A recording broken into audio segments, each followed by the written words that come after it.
I'm not quite sure what fear Carl is referring to.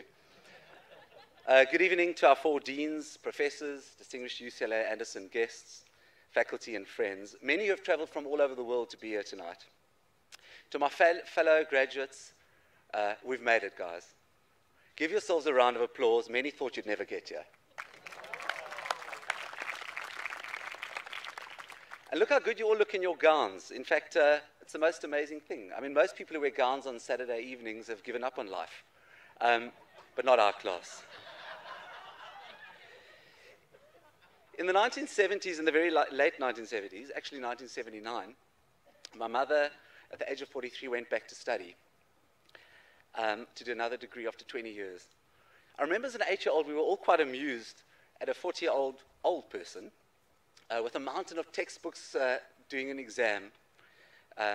And of course, my teenage sister who's here today, and my mother's here today from South Africa, my teenage sister was quite embarrassed that my mother could go back to school and be a student at the age of 43. Because in the 1970s in suburban South Africa, it was quite unusual for somebody to go study in their 40s. So in one of those unplanned ironies of life, where your journey takes you full circle and history repeats itself, at the age of 43, after 20 years in business, I enrolled to do the Global Executive MBA program, which we're now graduating from. And by the way, when life does a full circle and repeats itself, pay attention. There seems to be a lesson in that. Armed with the words, "You're either green or growing, or brown and dying," in May 2014, I bravely marched into an auditorium in Singapore to meet 40-odd strangers from 16 countries to start a journey that would take me around the world. Our group was a real cultural smorgasbord. Well, actually, it was more sort of a Chinese eat as much as you like buffet. With a mishmash of cultures, with great diversity at its finest. We all came from different backgrounds, different languages, different religions, different outlooks, different stages, and certainly different ages. In fact, we had some people in their 20s, who was a beta, who was 29 at the time, and we had somebody in their 60s who remained completely anonymous. But let me tell you, that 60-year-old could party better than all of us and had a zest for life that we could all appreciate.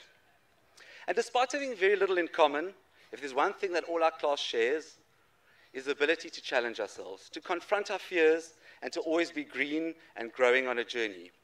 Because isn't it true?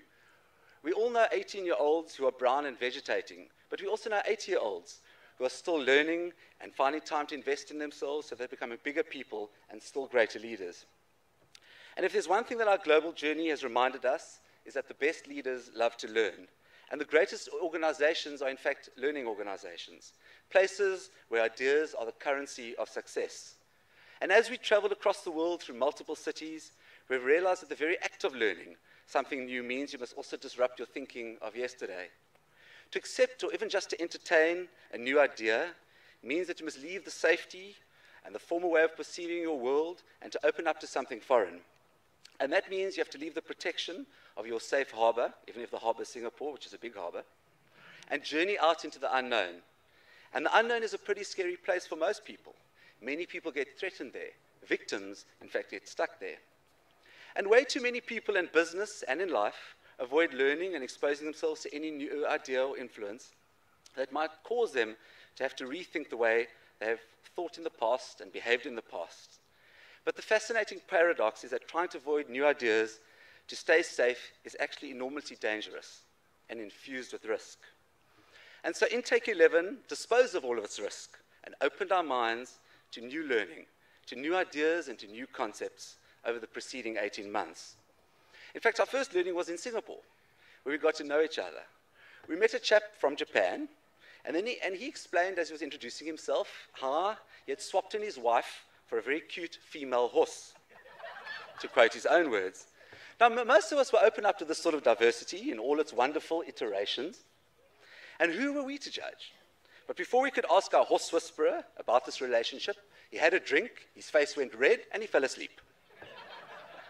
And we all learned about each other's countries, and there are many. You can see by the flags on all sides of the room. By the way, the South African flag is upside down. And a fellow student couldn't help talking about his adopted country in Kazakhstan. And of course, with his verbal diarrhea, we all listened to the stories.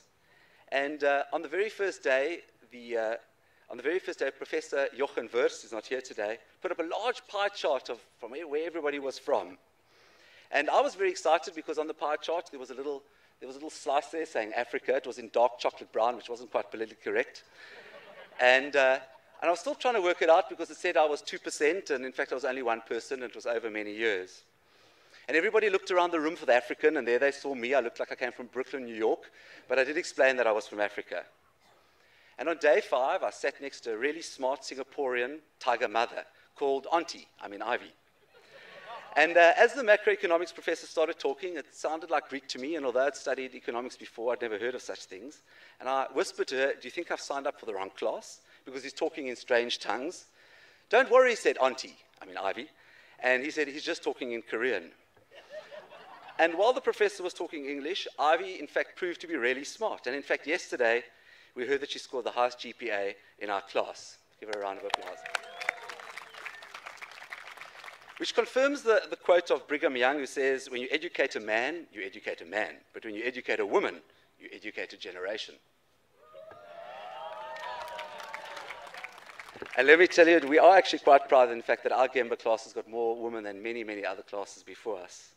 We learned about operational logistics through a new marketing concept called the tan selfie.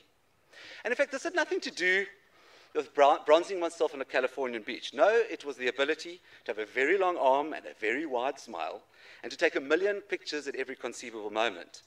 And the tan selfie was extended to the Singaporean food shot. As most of you on the stage don't know, that in Singapore, and I've never seen anything like it, when the minute the food arrives, 1 million cameras take a picture of every single food and every single dish on the table, and before you can have a bite, there's about 40 people happily snapping away. But Carla, you'll be happy to know financial accounting is where the greatest minds in our group congregated and innovated, much to your delight. A fellow student who hailed from China, who worked at a Singaporean bank, I think it was Standard Chartered Bank, he reminded us of that at all times, came up with a new accounting standard that he spent days convincing Professor Haynes that it should be adapted over GAAP or IFRS. It was called SIAP, Sachin's Indian Accounting Principles. And in fact, a new world standard was set, and luckily SIAP had other supporters. Proud countrymen came to the fore. Jyoti Nayak was never shy to join in the argument in favor of the new accounting standard. And so the Anderson Accounting Lecture Hall would be regaled with lengthy debates about this new accounting standard. And might I tell you that innovation was not restricted to accounting strategies. No, no, no. An American student who also lived in Singapore taught us about legal consulting strategies. Well, he actually taught us more by his actions than his words. It was a smart strategy devised by a great legal mind and called the Woody Principle. And the principle worked like this. So now that you know, professors, you know in future, the Woody Principle works like this, that when you go to class, say nothing, do nothing, and don't talk unless really called upon. And that means that you can miss a couple of days and no one will notice that you're not there.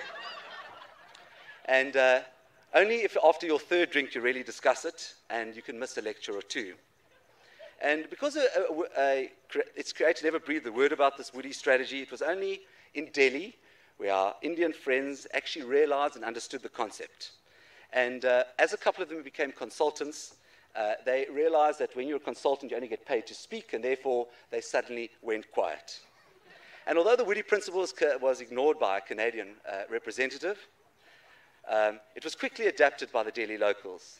And of course, the SIAP legacy continued, and we never heard a word from them ever again. Mind you, last night on WhatsApp, I saw that the SIAP founder was dancing Chaliya, Chaliya with a big thrust of his hips.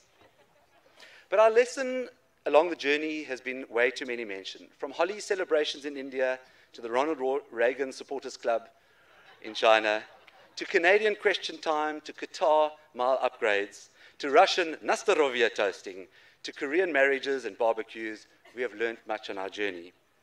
The learnings have not just been academic, they've been cultural too. From Singaporean high-tech, thanks to Clement, to Turkish talks, thanks to Zafar, Malaysian patriotism, sexy French accents, and of course, Spanish dress savvy. It has been a whirlwind of experience, growth, and development. And talking about Spanish dress savvy, all the way from Zara, Landa has proven that Oscar Wilde was right when he said, you can never be overdressed or overeducated.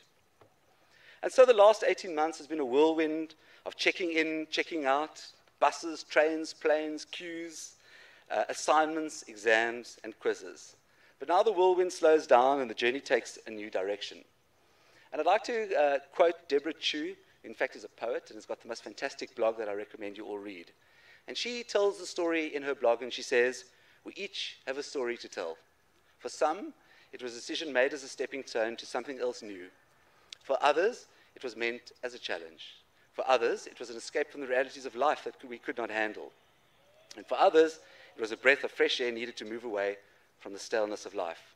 Whatever it was, the new journey was meant to bring us something different, the kind of different we needed to help us all grow. We have found our strengths as much as we have found our weaknesses.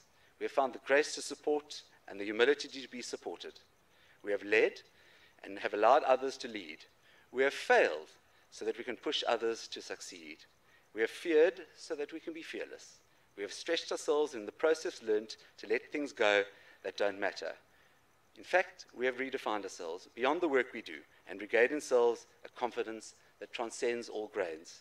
Thank you, Deborah. Give her a round of applause. It was really great. Isn't that beautiful? And so to my fellow graduates and good friends, we have studied together, we have Skyped together, we have laughed together, we have drunk together, we've had a couple of hangovers together, we have journeyed together, we have been green together, and we have certainly grown together. And in fact, sadly, this is the last time that we'll probably be all together as one group. And so we go home to our respective countries and back to our homes, far wiser and far smarter, with wonderful bonds of friendship that we should cherish and will cherish forever. I take this opportunity to thank the teams at UCLA and at NUS for supporting us on our journey and surviving the last 18 months with us. And to wish all of you, my fellow graduates, a hearty congratulations. Na zdrowie. Thank you.